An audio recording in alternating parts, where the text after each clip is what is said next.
Evening. Here's the news at 9. First, the highlights. Governor Sanwo-Olu unveils state-of-the-art sickle cell center at Lagos State University Teaching Hospital. Nigeria Governors Forum kicks against 60,000 naira minimum wage. On the foreign scene, United States President apologizes for delay in delivery of military aid to Ukraine. And in sports, organizers reschedule Mike Tyson's bout against Jake Paul over medical delay. Now the details. I am John Omoaka.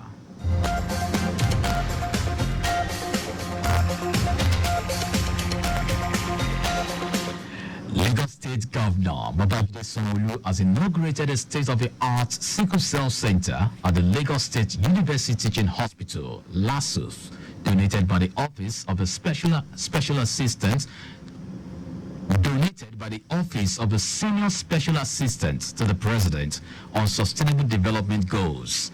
Governor Sanwo-Olu commended the initiative by the Office of Sustainable Development Goals and LASUTH management and staff, said it will foster greater awareness and deeper understanding of sickle cell and reduce infant mortality index in the country. If we all work together at the national, at the sub-national, and even at the local government level, we can achieve a lot more together. We can achieve a lot more working collaboratively, ensuring that at all times that the best piece is put forward on the job. I would like to therefore acknowledge the collaborative efforts of the Lagos State government, the Office of SGD, with the President, but more importantly, the collaboration that was seen with the management and the staff of LASUTH. Senior Special Assistant to the President on Sustainable Development Goals, Adejoke Orilope Adefulire, noted that the World Health Organization declared that the sickle cell disease is a global public health concern and encouraged countries with high disease burden to establish newborn screening programs to detect affected children early and apply evidence-based interventions for a better outcome. Our own intervention in critical areas to support programs and that this is what we are here to commission today. We request that I lost my immediate sister at the age of 29 with sickle disorder many years. I got traumatized and trauma still needs to be. And that also contributes to why it is more than prevented, and I promise that it will be more on Lagos State and be in many other states.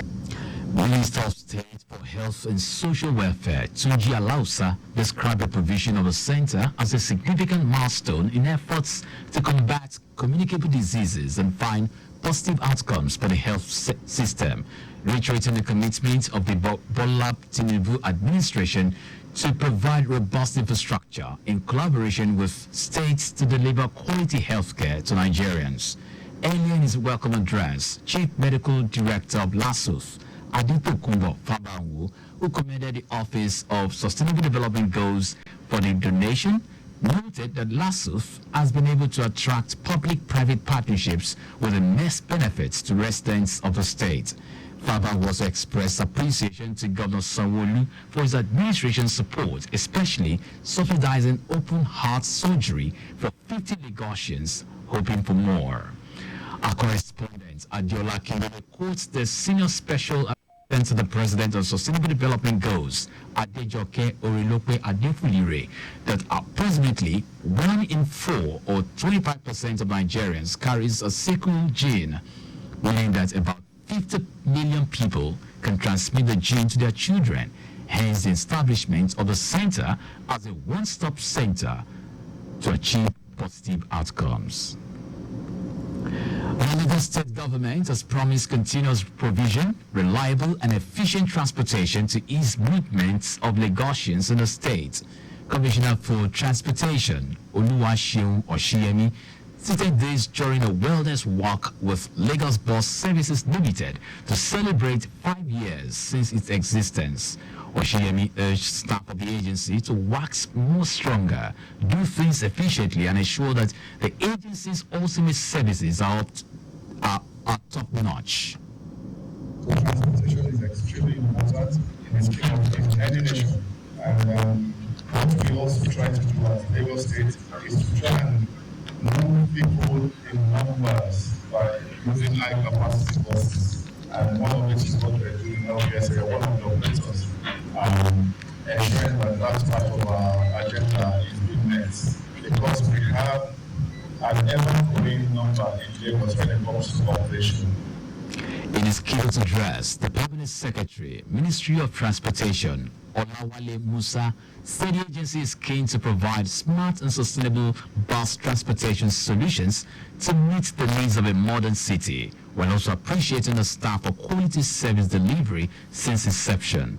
In his welcome address, the Managing Director and Chief Executive Officer, Lagos Bus Services Limited, Idowu Ogutono, said the agency provides mobility for over 6,000 Lagos residents daily and has moved over 52 million passengers since 2019.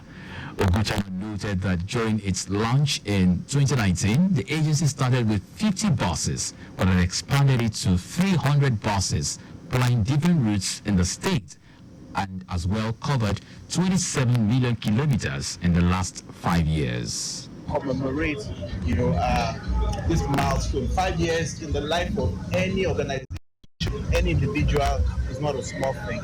But all of this, I can say, it is as a result of the policy of the government of Governor Babajide Sanwo-Olu in ensuring that there is a sustainable and well-integrated multimodal public transportation, which we are playing into the road connection of that multimodal integrated public transportation. The walk, which started from Oshodi through Anthony and back to the office premises, had various stakeholders and partners in attendance, as well as health check for members of staff. Ogun State Governor Alex Uti has increased the 25 million naira bounty placed on the killers of 5 soldiers at Obikabia Junction in Aba to 30 million naira. Uti announced this when the Chief of Air Staff, Hassan Abubakar, paid a visit in Rose, Isiala, Ngwa South local government area of the state. This is coming barely a week after the governor vowed to give 25 million naira to anyone who can provide information leading to the arrest of the perpetrators. The governor said the increase in the bounty was necessary by an addition of 5 million naira by an indigene of the state based in the United States. Oti added that the state government had also started working with the security agencies to ensure that such incidents do not happen again in the state. On May 30, 5 soldiers were killed at Obikabia Junction in Aba. A federal high court sitting in Kano State has reserved judgment in a fundamental human rights suit filed by the dethroned 15th Emir of Kano, Aminu Ado Bayero, following a heated argument between the prosecution counsel and defendant's counsel during the hearing. In a session presided by Justice Simon Amodeba, counsel to second respondent Mahmood Magaji told the court that he filed a preliminary objection dated May 30 and filed May 31 on 4 grounds bordering around his fundamental rights and the repealed Kano Emirate law. Magaji prayed the court to dismiss and strike out the originating summon. The applicant, Michael Numa, had earlier argued that the court has jurisdiction to entertain the matter as it borders on the fundamental rights of the applicant. He prayed the court to accept the fundamental rights suit in the interest of justice and peace of the state. The judge reserved judgment for a later date.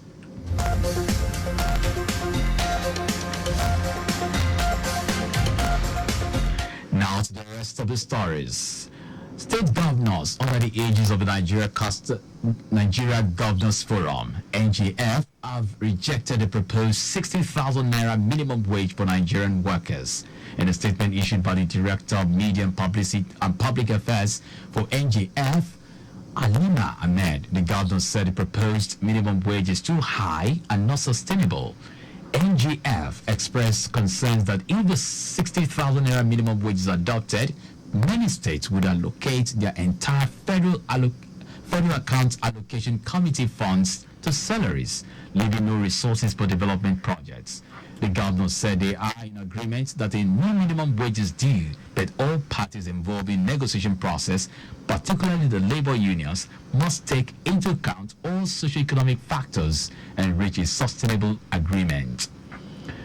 The African Development Bank, AFDF, says it will deliver power supply to 300 million people by 2030. AFDF President Akinwumi Adesina stated this at the 10th Africa debate in London.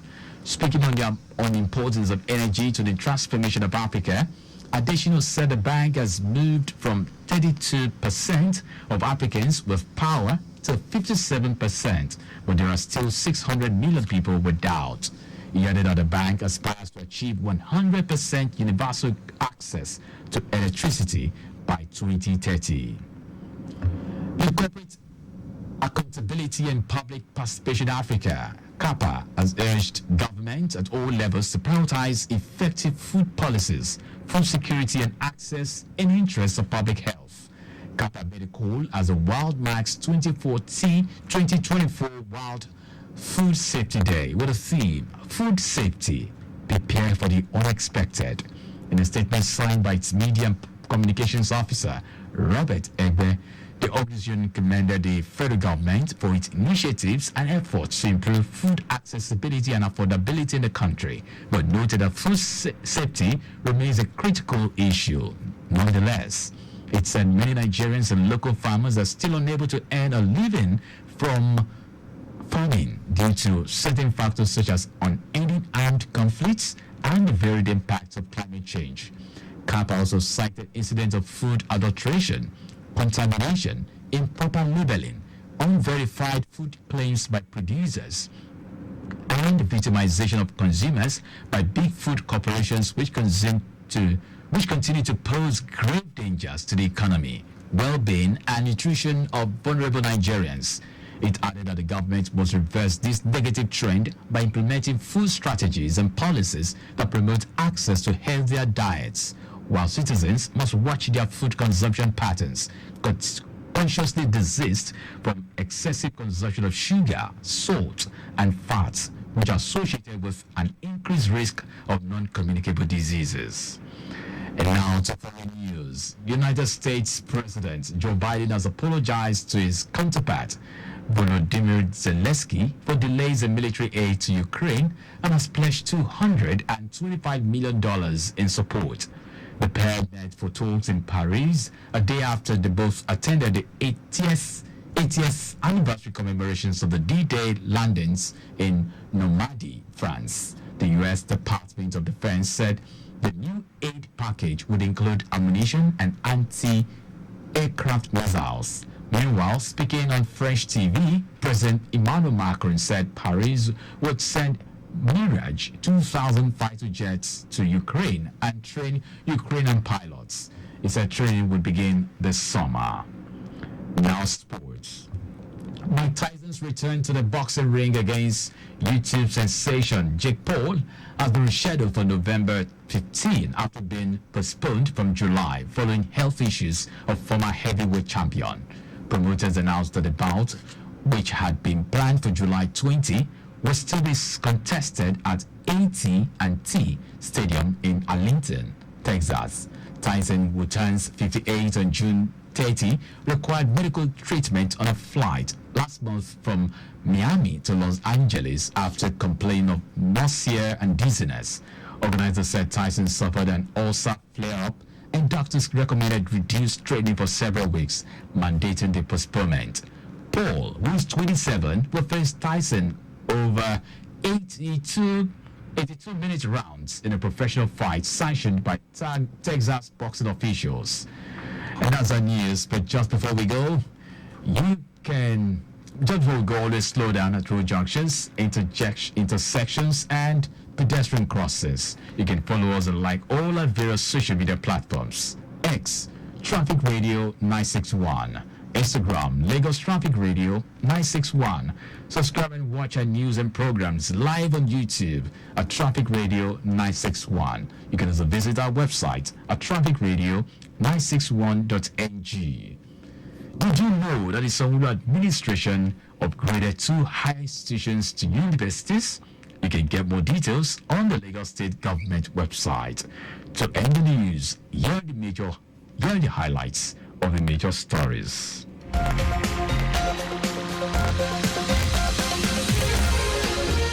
Lagos State Governor Babajide Sanwo-Olu has inaugurated a state-of-the-art sickle cell center at the Lagos State University Teaching Hospital, LASUTH, donated by the Office of the Senior Special Assistant to the President on Sustainable Development Goals.